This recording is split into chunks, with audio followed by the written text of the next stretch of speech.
दोस्तों शुरू करते हैं हम इंट्रोडक्शन से।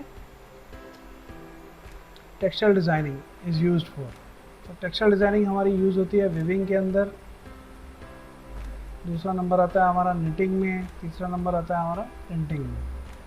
लेकिन जो हम स्टडी करेंगे वो है विविंग, राइट।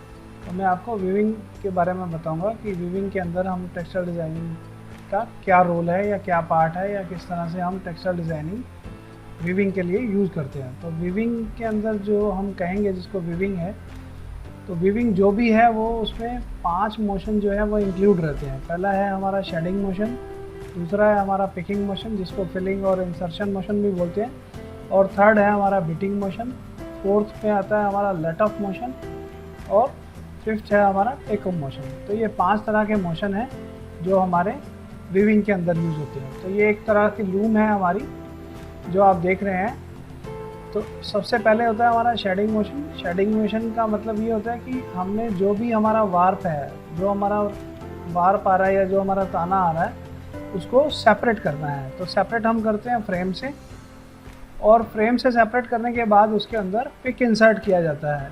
जैसा कि आप देख रहे हैं कि वाइट वाला जो पिक है वो इंसर्ट हो रहा है, इसको हम बोलते हैं फिलिंग इंसर्शन। तो फिलिंग इंसर्शन जो है वो हमारा वेफ्ट है, और जो जिसके अंदर हम शेडिंग के थ्रू हम जो फ्रेम के थ्रू वो जो सेपरेट कर रहे हैं ये हमारा वार्प है।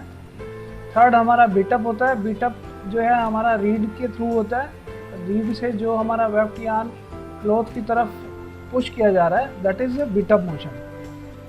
तो ये जब 3 मोशन काम करते हैं, 3 मोशन के बाद ये पूरा हो जाते हैं, तो हमारा लेट ऑफ मोशन काम करता है। लेट ऑफ मोशन का मतलब होता है वार्प को रिलीज़ करना। और फिफ्थ जो हमारा मोशन आता है वो आता है take off motion. Take off motion का मतलब ये होता है कि जो हमारा क्लॉथ फॉर्म हुआ है पिक इंसर्ट करने के बाद उसको लपेटना। तो अब हम नेक्स्ट आते हैं विविंग लूम्स के ऊपर। विविंग लूम्स जो है वो वेफ्ट इंसर्शन में उस तरह से उसका नाम दिए जाते हैं कि विविंग लूम हमारी किस किस तरह की विविंग लूम्स हैं। तो टाइप ऑफ वेफ्ट इंसर्शन से उनके नाम भी पड़ जाते हैं उस तरह से कि जैसे ये यहाँ पे मैं आपको बताऊंगा कि किस तरह से वेफ्ट इंसर्शन होता है। तो वेफ्ट इंसर्शन, ये जो आप मशीन देख रहे हैं ये एक रैपियर मशीन है। तो इसमें जो पीछे आप मूविंग करता हुआ देख रहे हैं ये फ्रेम है जिसके थ्रू हम शेडिंग परफॉर्म हो रही है, और ये रीड हमारी आती है। तो शुरू में हमारी ये शटल यूज़ होती थी, शटल मशीन बोलते थे उसको। उसमें पिटलूम और हैंडलूम आता था और पावर लूम, ये तीनों के अंदर ये शटल हम यूज़ कर रहे थे। तो ये शटल जो है वो थ्रू आउट द लूम जाती है, इसके अंदर ही हम बॉबिन लगा देते हैं यान का। तो वो यान का बॉबिन रिलीज़ करते हुए वो थ्रू आउट द विड्थ जो है वो उसको फेंका जाता है। ये आप देख रहे हैं कि किस तरह से हम शटल को हिट कर रहे हैं। इसके बाद आए हमारे ये रैपियर। तो ये आप देख रहे हैं कि ये रैपियर हैं हमारे, जो एक मतलब इसमें हमारे पास 4 तरह के टोटल रैपियर मशीन्स आती थी। जो सबसे पहले रैपियर मशीन आई वो सिंगल रिजिड रैपियर आई, फिर डबल रिजिड रैपियर आई, फिर उसके बाद डबल फ्लेक्सिबल रैपियर मशीन्स, और उसके बाद जो है अपनी, तो इस तरह से हमारी जो मशीनें हैं वो मतलब जिस तरह से उसमें वेफ्ट इंसर्ट होता है उस तरह से उसमें मशीन्स होती हैं। तो ये जो आप देख रहे हैं ये सिंगल रिजिड रैपियर है। ये through out the width carry करता है वेफ्ट को। लेकिन इसके अंदर क्या है कि स्पेस बहुत ज़्यादा कंज्यूम होता है, क्योंकि इसको ये जब अंदर कैरी करके बाहर जाएगा तो मशीन को मतलब इसको कैरी करने के लिए स्पेस ज़्यादा चाहिए। उसके बाद हमने ये 2 रैपियर इसमें इंट्रोड्यूस हुए मशीनों के अंदर। तो ये हाफ द विड्थ जाते थे, और एक कैरी करता था यान को और दूसरा उसको टेक कर लेता था हाफ विड्थ से। तो इसमें क्या है कि आधा ही उसको ट्रैवल करना पड़ता है रैपियर को सेम टाइम पे। तो इन मशीनों की जो स्पीड है वो सिंगल रिजल्ट से ज़्यादा होती है।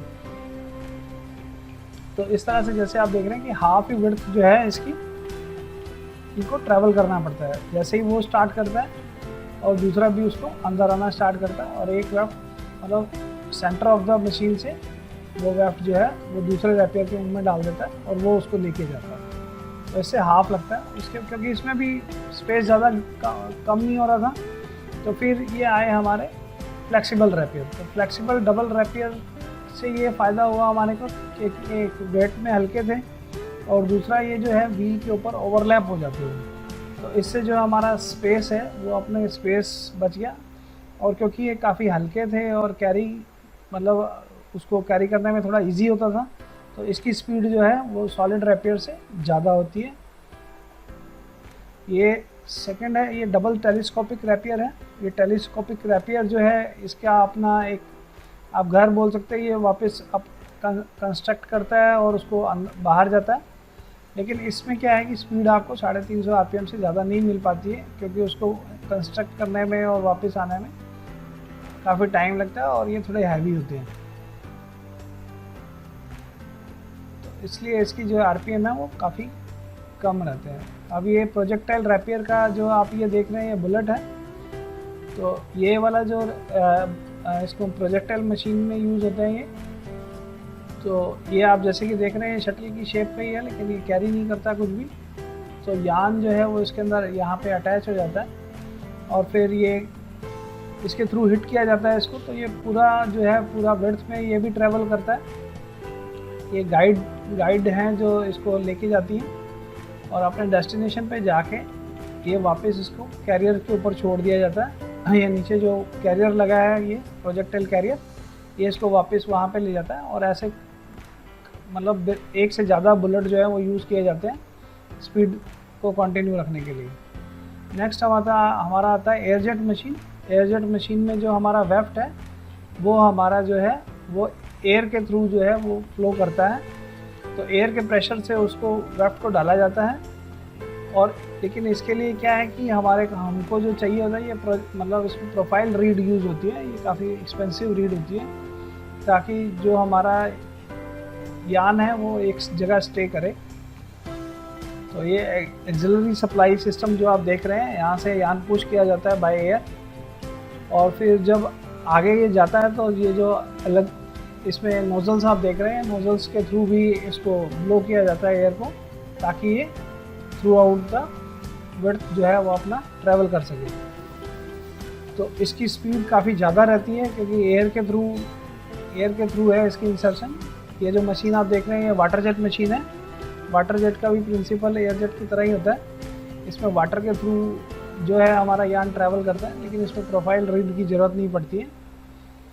इसकी भी स्पीड ज़्यादा होती है, लेकिन इसका ड्रॉबैक यही है कि जो भी वेफ्ट है इसमें वो आपको वाटर फॉबिक ही लेने पड़ते हैं। मतलब वो वाटर में डिज़ोल्व नहीं होना चाहिए, या वाटर में उसको वाटर लगने के बाद उसकी प्रॉपर्टी चेंज नहीं होनी चाहिए। तो इस तरह से पोलिस्टर वगैरह अगर आपने यूज़ करना है तो वो उसमें यूज़ होता है। और ये आपकी लेटेस्ट टेक्नोलॉजी है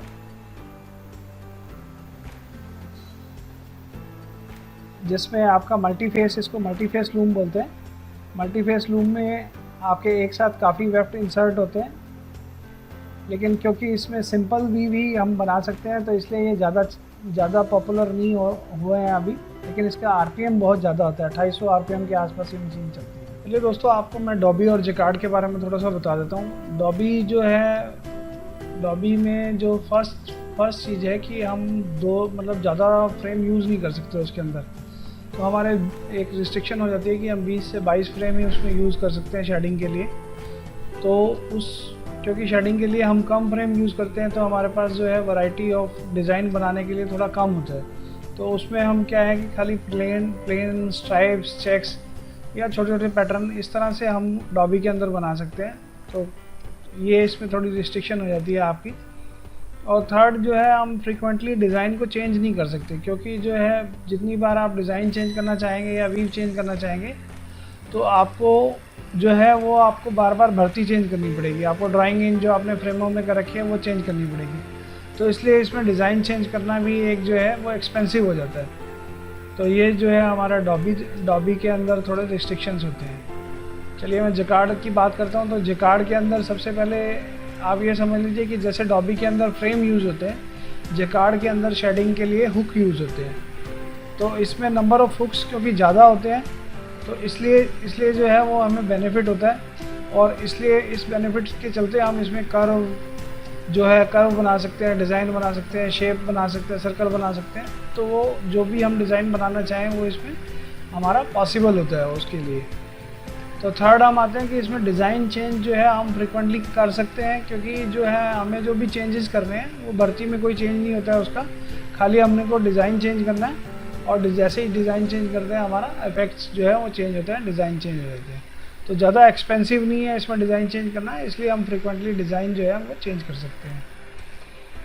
आगे हम आते हैं जकार्ड की हुक कैपेसिटी के ऊपर। अगर मैं जकार्ड की हुक कैपेसिटी की बात करूं तो किस तरह से मतलब हम डिफ़ाइन करेंगे उसको, मतलब किस तरह से। तो जैसे हमारे पास शुरू में जो मशीनें आती थी वो छोटे हुक की आती थी, जैसे 128 हुक का जकार्ड आता है। तो 128 हुक का जकार्ड, इसका मतलब जो है ये लेबल्स वगैरह जो छोटे छोटे चीज़ें लिखने के लिए, वर्डिंग लिखने के लिए या उनके लिए ये यूज़ होते हैं। तो 256 हुक का जकार्ड आया, फिर उसके बाद मतलब इस तरह से जकार्ड की रेंज जो है वो बढ़ती चली गई। 864 हुक का जकार्ड, 1344 हुक का जकार्ड आज की डेट में ज़्यादा यूज़ होता है। 1344 के बाद जो है हमारा 2688 हुक का जकार्ड, फिर उसके बाद जंबो जकार्ड आई 5072 के, 5072, 6144। तो ये जो है जकार्ड की एक हुक्स की रेंज है। 6144 से भी ज़्यादा हाई कैपेसिटी के भी जकार्ड आते हैं जो कारपेट वगैरह के लिए यूज़ होते हैं। तो अभी हम इन्हीं जकार्ड्स के बारे में बात करेंगे कि ये जकार्ड की साइड। तो डिज़ाइन हुक की मैं बात करूं, अगर डिज़ाइन हुक मान लीजिए आपने 1200 यूज़ की है और रीड जो है वो आपकी 1200 एंड्स पर इंच है। मतलब एक तरह से मैंने उसको एग्जांपल लिया है कि मान लीजिए 120 एंड्स पर इंच की जो है हमने रीड उसमें लगाई हुई है।